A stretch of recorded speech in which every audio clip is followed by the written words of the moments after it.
Welcome and thank you for joining the panel Reducing Inequalities and Vulnerabilities in the Post-Pandemic World. My name is Sebastian Schwark and I'm a Senior Advisor at Fleischmann-Hillard and a Visiting Fellow at the German Marshall Fund. And I would like to welcome our distinguished panelists today. We have Stephen Durlauf, Professor in Public Policy at the University of Chicago. Then Michelle Michette, Senior Policy Leader at the Oxford Poverty and Human Development Initiative. Irene Natividad, President at Global Women Research and Education Institute, and last not least, Brian Nolan, Professor of Social Policy at the University of Oxford.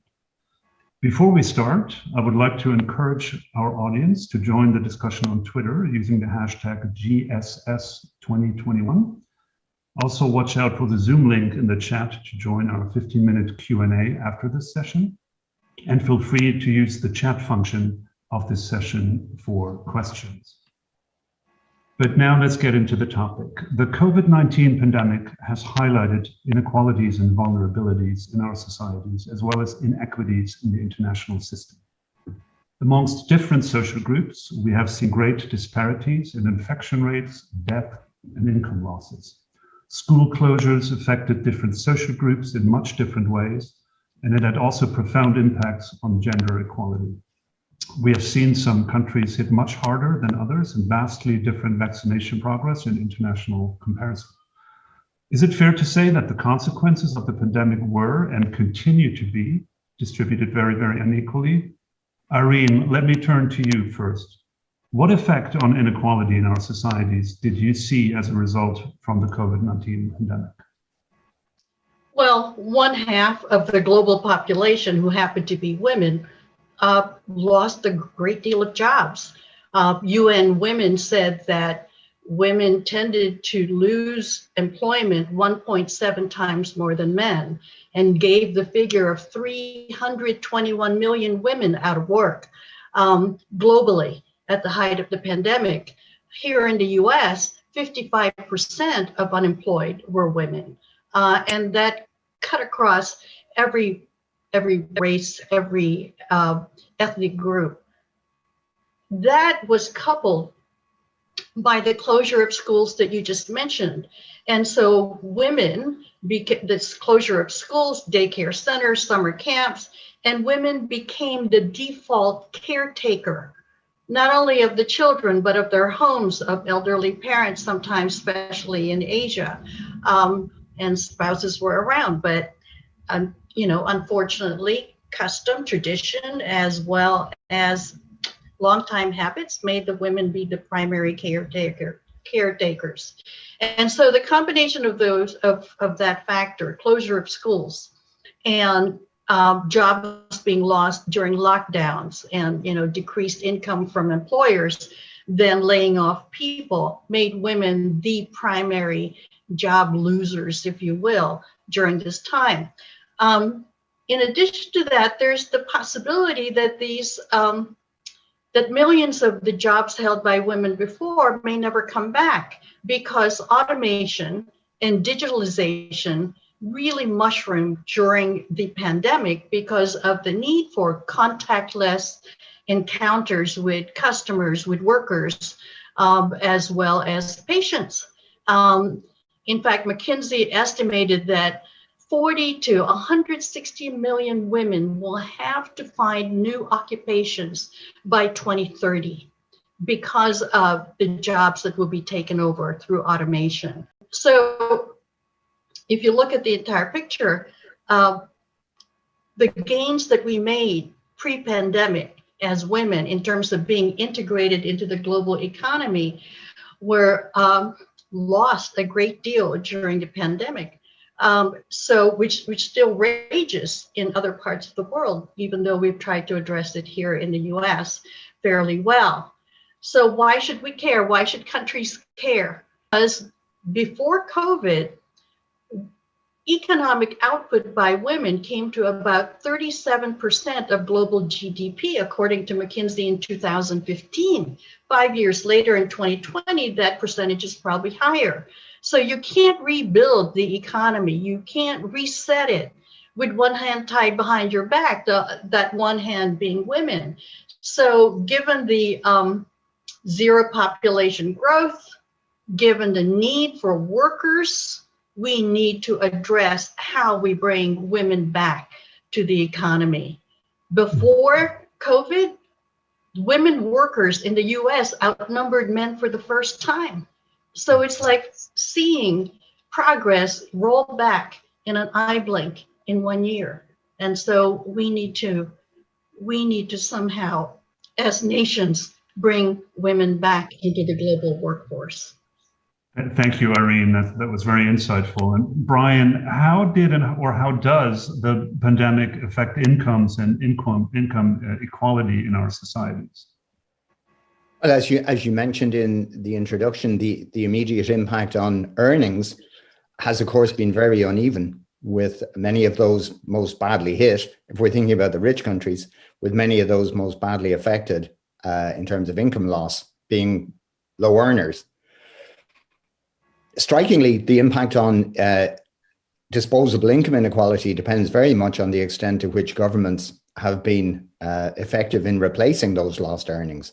And of course, some governments have been very much more effective than others.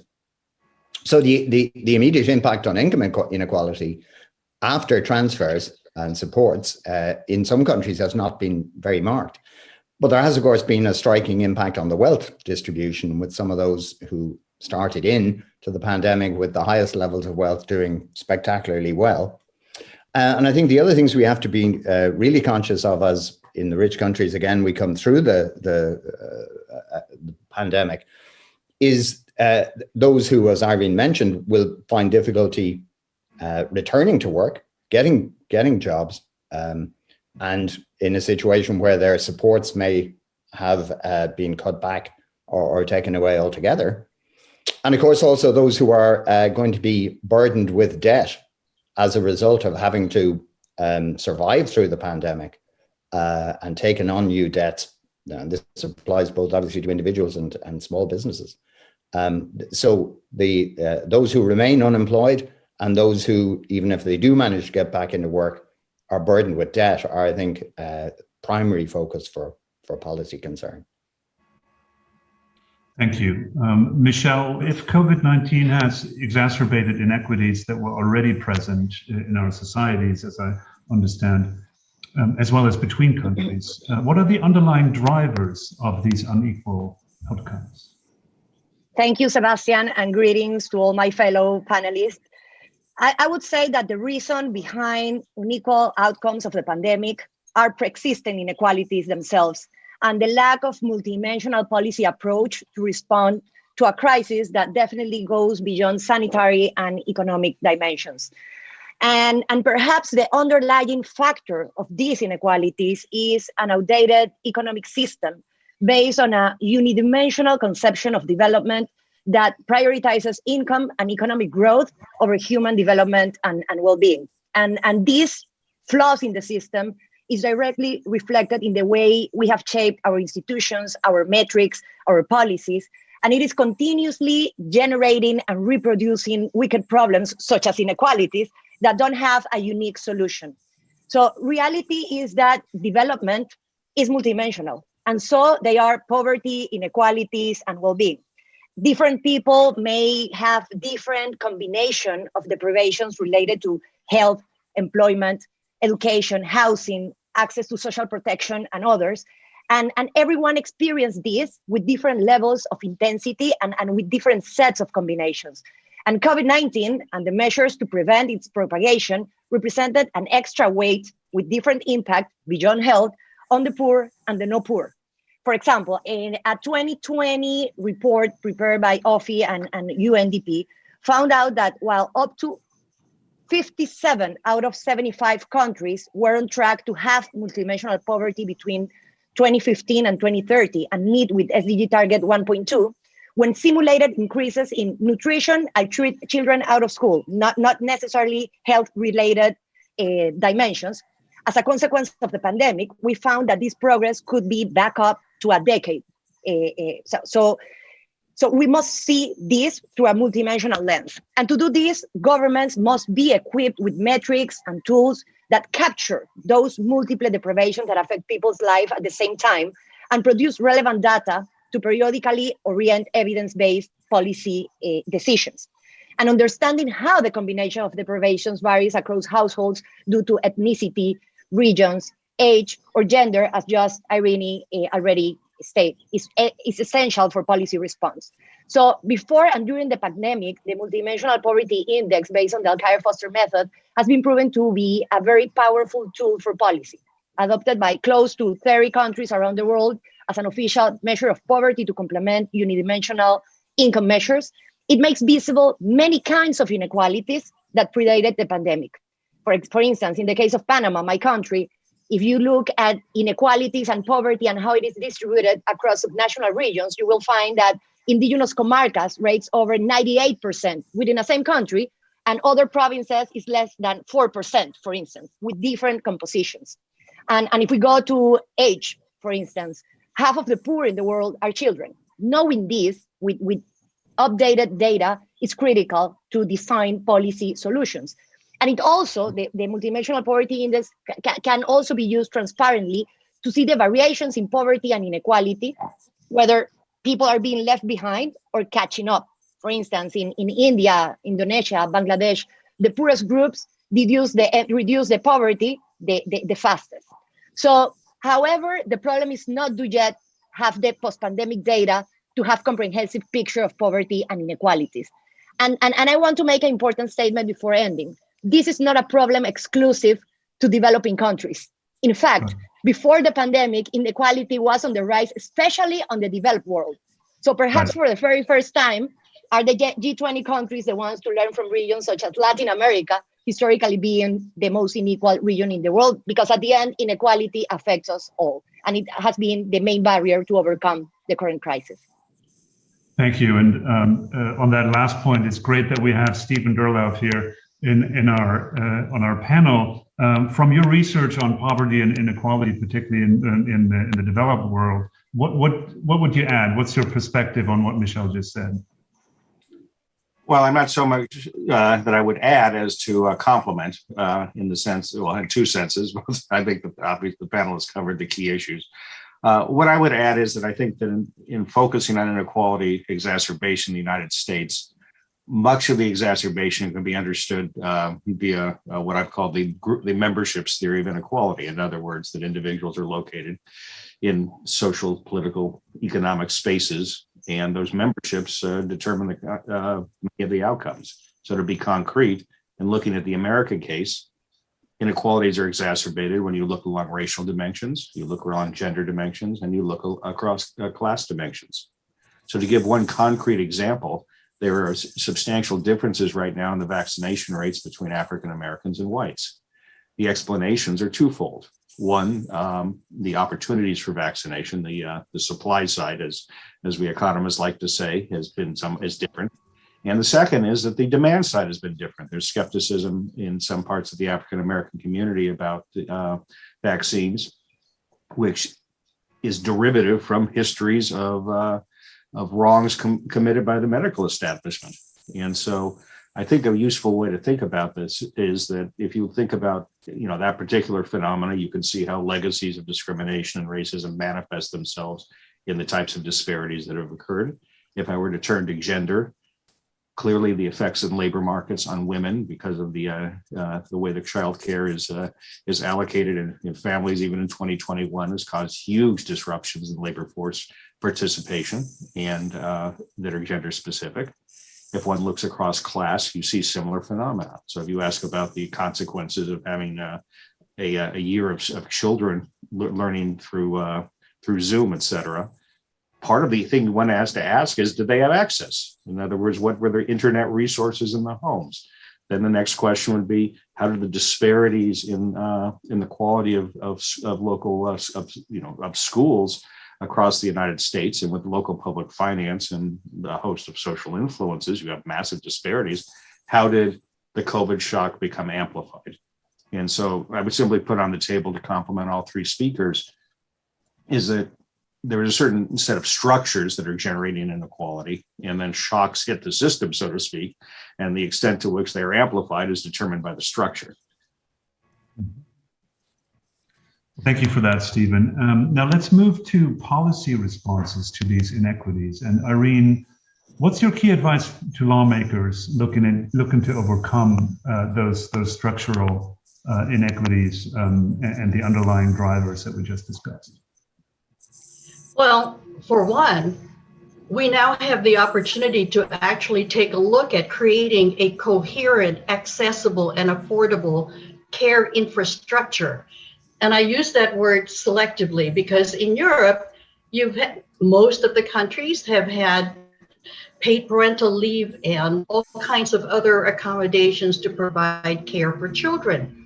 In the US, families have had to cobble together their own systems, and this is untenable, not for the #1 economy in the world, but in developing economies that Michelle pointed out, this is true as well. I mean, they've depended on an enlarged family system to provide care. That can't continue. What is clear is that care work is necessary for economic growth. And that is something that came out of this pandemic that women knew all along, but is now accepted by others, by partners, by husbands, by governments, by employers. And so that needs to be addressed. Secondly, there ought to be some way to create an inclusive digital ecosystem. So it's retraining, it's making that affordable for people at the lower end of the economic spectrum, retraining. Otherwise, we will have a labor force that will be out of the market for a very long time. Thank you for that. And Brian, what policies can address the growing income inequality in our society? Of course, it would take a myriad of policies across a whole range of domains, but let me concentrate my response on taxation. So if we have seen across the rich countries over the last number of decades, say since the early 1980s in some cases, rising inequality underpinned by an erosion of the progressivity of the tax system, this absolutely seems like a moment when that can go into reverse, and that we can start to rebuild our capacity to effectively tax corporations, on which I think there's been a sea change just very recently, and there's cause for optimism there, but also on taxing higher income individuals and the wealthy, where it is now on the agenda, but how best to do it is debated, whether to do it is debated, and whether it will happen is hard to foresee. But I think that it is certainly an opportunity now to tackle, to rebuild tax systems. And that in a related focus, one of the key cleavages along, for example, class and race lines that Stephen Darlaf refers to is of course in wealth. And one of the very striking features in the US, but echoed to an extent in other rich countries, is just how little savings many low-income households have, and how concentrated wealth has become in recent decades. And I think not just on the tax side, but in terms of how we think about imaginative schemes to build modest wealth levels for low-income households. There are various ideas floating around, including sort of wealth endowments promoted by Thomas Piketty and others. And I think these really merit serious consideration at this point. And it may be that the one impact of the pandemic is to increase the openness to considering these sorts of more radical approaches, which I think are absolutely required. So the crisis is also an opportunity then, or there is opportunity in crisis, to put it that way. Michelle, thinking about the multilateral level then, the G20 that we're talking about today, but also the G7 or even the UN level, are there effective policies from your perspective that you would want to see enacted with more vigor after the crisis? Thank you, Sebastian. I would refer, instead of talking about the policies I would like to see enacted after coming out of the crisis, I would refer to policies I would love to see enacted now in order to get out of the crisis in a more inclusive and sustainable way. And that, from my perspective, would be unethical to postpone, complementing what just Irene and Brian already mentioned. First, a commitment to create a powerful and frequently updated data sets for understanding poverty and inequality and their variations across time. This requires immediate investment in rapid household surveys to give an overview of non-monetary deprivations households experience simultaneously in order to make policy decisions based on evidence. Second, that all countries, not just developing countries, adopt multidimensional measures of poverty, inequality, and/or well-being, fed with these frequently updated data sets, adapted to specific national context, needs, and priorities to orient integrated policies, bringing people at the center of development. And for this, OFI is glad to make available to all G20, G7 countries and the international community the flexibility of the Alkire-Foster method that has been used for governments and development agencies for years to orient policies as a very powerful tool. Third, considering and acknowledging the fiscal crisis we are all facing, we need exceptionally strategic and high impact programs to reduce poverty and inequalities that are advanced not just by governments, but also by private sector and other sectors of society. The Multidimensional Poverty Index and other applications of the Alkire-Foster method can be pivotal tools for high impact multisectorial and integrated public policies, for strengthening governance and coordination within governments, and also for inviting the private sector to play their part in promoting multidimensional well-being via their own employees, as we are doing through Sophia Oxford, a sister organization from OFI. So these are three very concrete policy recommendations, but I think it's important to keep in mind that policies can't be separated from political leadership, from power dynamics, and historic legacies, as Stephen referred to. We all need to be highly creative and committed. G20, G7, UN can be solid institutions for making statements. But the question is, can they be seedbeds for solidarity, commitment, clear thought, and wise response to painful human predicaments? It is essential first to recover that role in order to lead, I would say. The leadership question is, of course, extremely important. Stephen, before you have to drop off, I know you have to leave a minute early. I wanted to follow up on the point that Michelle raised on the data. I know that you are also of the opinion that we need better concepts than, for instance, GDP. Could you talk us through what, from your perspective, would be the right metric, or the right metrics, rather? Yeah. Well, I think I'll follow up something Michelle said about the developing countries being leaders. And I bring that up in the context of the efforts by international organizations to focus on capabilities, equality of opportunity as statistics to generate in comparing countries. And what I would add to that is I think that that's also true in analyzing individual countries. And so to be specific about that, we have a useful and important measures of aggregate economic activity. That's what GDP is.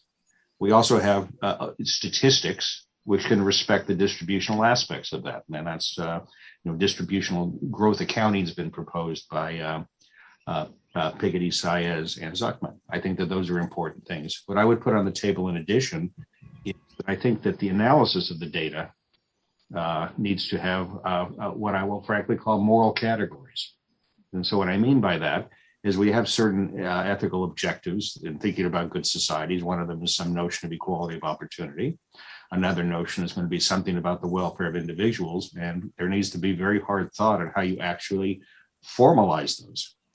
And it's not a matter of saying that there's some, philosophical pieties that should be conditioning how we think. These are actually, we have to ask how they can be measured. And so to make that concrete, take a very micro question in the United States, which is how do you think about fairness in policing? The way that most empirical work evolves is to ask, well, are observed patterns of police stops consistent with arrest maximization, ... A different question would be, if we evaluate a criminal justice system, are certain ethical constraints being fulfilled, such as equal treatment of the innocent? In other words, that innocent people should not be stopped more frequently if they're African American than if they're white. But one can go through many different contexts and ask similar questions. And so what I would say to complement what's already been discussed is I think we actually need to take seriously the quantification of the ethical constraints we want policies to fulfill and the objectives that we want societies to move towards. Thank you, Stephen. On this moral dimension, I would like to follow up a little bit and kind of connect back, Michelle, to what you said about leadership. So it seems like we need kind of morally kind of sensitive leadership in the multilateral institutions. Do you see, Michelle, do you see any progress in that regard? Are you optimistic looking forward, or is this something lacking, and we as a society need to produce a kind of better leader and better leaders and more leadership? I'm definitely optimistic, and this is why I'm here, because I'm currently trying to, through OFI, for instance, we are crafting an executive education program directed to global leaders to develop and to discuss about this sort of commitment and from where should this come from in order to lead effectively, beyond all the technical capacities, beyond all the numbers, being conscious that behind each number there's a person that experienced life in a different way and should be respected in his dignity. So I think, going back to my first intervention, I think we need a shift of paradigm. And we all agree that development goes beyond income and growth, but we need to translate that, as other participants already mentioned, in the way we measure development. Because at the end, those are the metrics that are going to orient the policies if we want to take policy making in a serious way and based on evidence. So there's a discussion of how do we reflect this moral commitment beyond the individual commitment into the ways we shape development, into the way we shape policies and decision making. And I think this is essential, understanding that this shouldn't be a challenge, again, just for developing countries. We are all in this, and this inequality is affecting us all. And it's the main barrier to get out of this crisis, and it's going to be the main barrier to get out of future crises. But we need to work that out. And as you mentioned at the beginning of the session, crisis can be turned into an opportunity, but that won't happen organically. We need to make that happen. There is an example of a leader, okay, just to put this to a very specific level. New Zealand's Prime Minister, Ardern, has moved away from measuring economic progress in terms of GDP. She's now measuring it in terms of well-being. You know, how many of her citizens get health care? How many are employed? How many of the indigenous population? As an example of realizing and using political leadership to shift away from just bottom line driven metrics to more, entire community well-being as a measure of success. And that could lead as well to economic progress the way we used to know it. So we need better data. That's certainly one outcome. Michelle, you called for a paradigm shift. Last question, we have about 30 seconds, Brian. Is the global minimum corporate tax that is suggested by the Biden administration, would that be a paradigm shift, or is it a good beginning, or how do you see that? I think it's a very good beginning, and I think that area is an example par excellence of where progress can't be made without a multilateral consensus.